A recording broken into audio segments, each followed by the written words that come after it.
Semua orang tahu bagaimana caranya bertahan hidup, tapi tidak semua orang tahu bagaimana caranya menikmati hidup.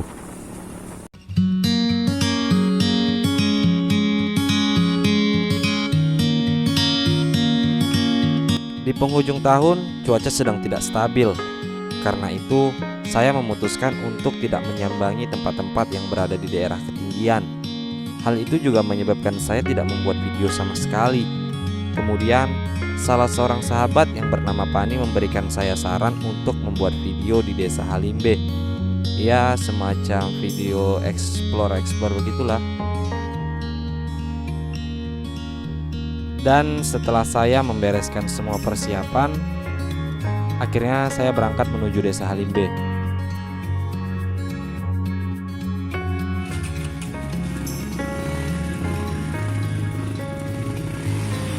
Desa Halimbe ini adalah desa yang terletak di Kecamatan Aignatas, Kabupaten Labuhan Batu Utara, dan menjadi salah satu desa yang penuh dengan urban legend, semacam legenda-legenda yang dibawa dari zaman nenek moyang dulu sampai sekarang, seperti legenda tentang si manusia raksasa Hulimbe. Tapi saya juga nggak bisa menjelaskan secara detail, dan kalau kawan-kawan ingin lebih jelas lagi mendengar legenda dari manusia raksasa Hulimbe tersebut, kawan-kawan bisa searching di Google atau di internet.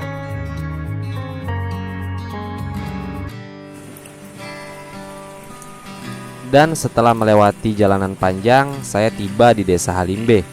Saat itu desa ini diguyur hujan dari pagi hingga ke sore, dan itu menyebabkan saya harus stay selama hujan masih turun. Oh ya, di Desa Halimbe ini rencananya saya akan bermalam di salah satu sekolah milik keluarga kami. Kemudian malam tiba. Masih dengan hujan yang belum juga reda, saya kedatangan tamu, yaitu sahabat saya yang saya bilang tadi, ya, Pani dan kawan-kawan dari Desa Halimbe lainnya. Kami pun menyusun konsep tentang perjalanan kami besok. Coba konsepnya itu kayak apa? Nah, Konsepnya. kita kan datangin di beberapa destinasi wisata di sini kan. Ya. Nah, destinasi pertama itu kita datang ke tempat yang bisa ngecamp juga sih dia. Nah, kita pernah datang ke nggak bisa pula ini. Itu ada di sini bisa disebut dengan limbah. Nah, jadi itu bekas dulunya itu limbah, cuman sekarang sudah tidak digunakan lagi. Jadi ya lumayan cantik lah untuk ngecamp. Biasanya ditaruh untuk ngecamp masyarakat di sini. Itu kita ke limbah kira-kira pagi jam mungkin jam 9 kita udah bisa di sana. Jam 9 pagi. Jam 9 pagi kita di limbah. Setelah itu kita lanjutkan destinasi ke Tangkahan. Pantai Jodoh atau biasa disebut Pantai dulu, Jodoh. Dulu kami nyebut Tangkahan, tak kenapa sekarang diganti jadi Pantai Jodoh. Kita di Pantai Jodoh kira-kira sebentar.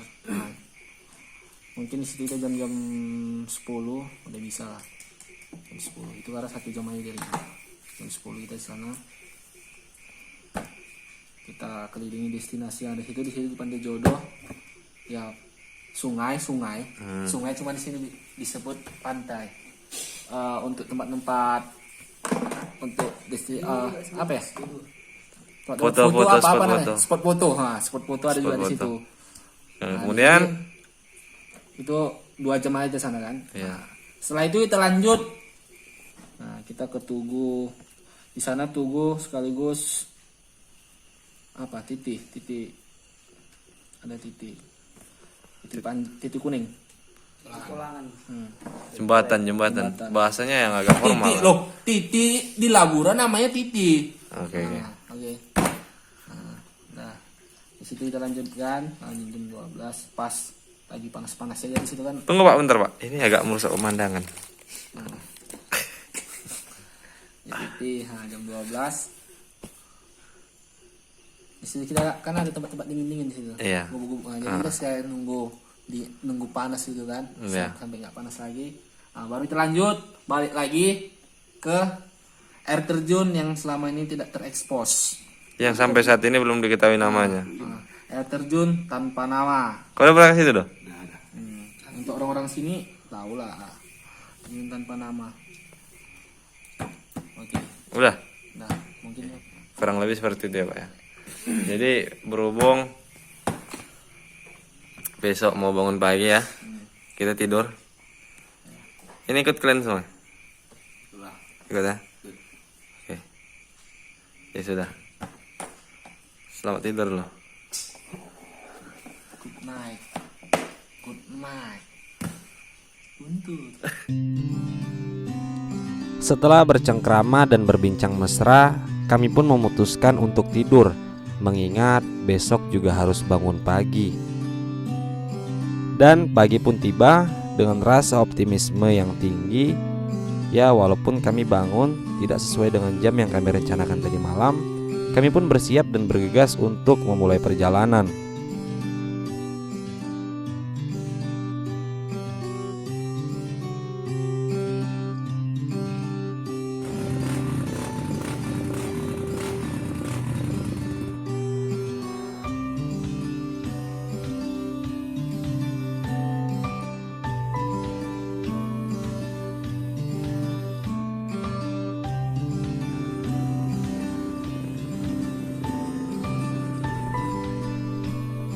Ya, sesuai dengan konsep yang kami susun tadi malam, destinasi pertama kami adalah Limbah. Saat kami sampai di Limbah, saya bingung hal apa yang harus saya koreksi dari limbah ini. Tapi untungnya saya membawa pakar kelimbahan, jadi saya tidak perlu bingung lagi. Untuk itu, mari sama-sama kita dengarkan penjelasan dari pakar kelimbahan. Untuk Bapak pakar kelimbahan, kita persilahkan dengan segala hormat. Ini limbah yang udah kita rencanakan tadi malam. Dulunya ini berfungsi digunakan PT Sofindo untuk pembuangan limbah. Cuman untuk saat ini sekarang ini sudah tidak digunakan lagi karena PT Sofindo Perkebunan Halimbe sudah digabungkan sama PT Sofindo Perkebunan Ekpamingke. Jadi pabrik yang digunakan itu ada di Ekpamingke. Yang di sini pabrik di sini, pabriknya di belakang sana. Pabriknya sudah tidak digunakan lagi. Nah, jadi limbah pun sudah tidak berfungsi lagi. Ini kalau untuk camping ground mungkin enak di sini. Karena pemandangan pun itu ada perbukitan di sana. Kalau ini dibersihkan sedikit, enak tempatnya di sini. Ya, secepatnya kita buat camping ground di sini. Karena bau limbah pun sudah tidak ada lagi di sini. Oke. Dan itulah penjelasan dari pakar kelimbahan yang justru malah membuat saya atau mungkin kawan-kawan semakin bingung. Tapi tak apalah.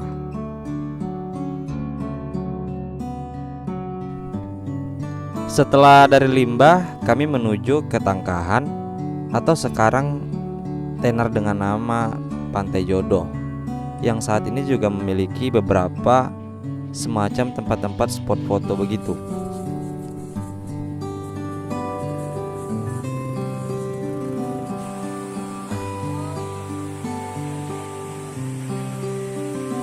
Di Pantai Jodoh kami tidak berlama-lama, mengingat hari itu adalah hari Minggu yang akan sekali banyak didatangi oleh para pengunjung.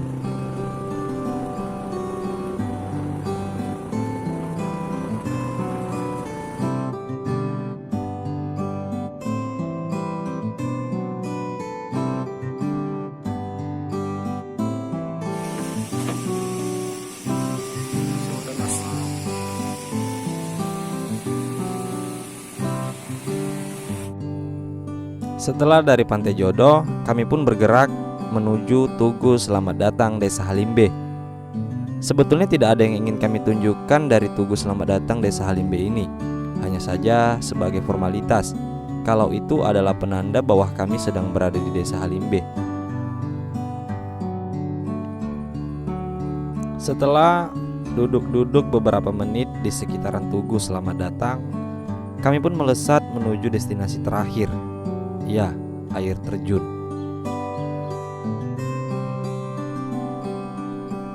Saat perjalanan menuju air terjun, kami melintasi jalanan yang berada tepat di kaki Bukit Sinalung. Ya, bukit yang juga menjadi legenda di desa ini. Dan setelah melintasi jalanan menuju air terjun, akhirnya kami tiba di destinasi. Oke, jadi kami udah sampai. Ini bukan pertama kalinya kami kesini, sudah beberapa kali. Cuman memang tempatnya tuh enak aja gitu. Itu udah nampak gambarannya, suara-suara jatuhan-jatuhan airnya tadi udah nampak. Ya.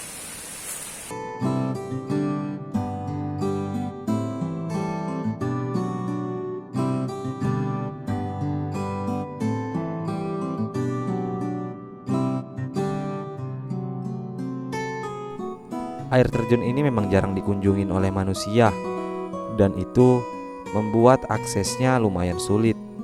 Ditambah lagi, kami sama sekali tidak membawa peralatan yang lengkap. Tetapi dengan usaha yang maksimal, kami dapat melalui medan yang sulit dan akhirnya kami tiba di air terjun.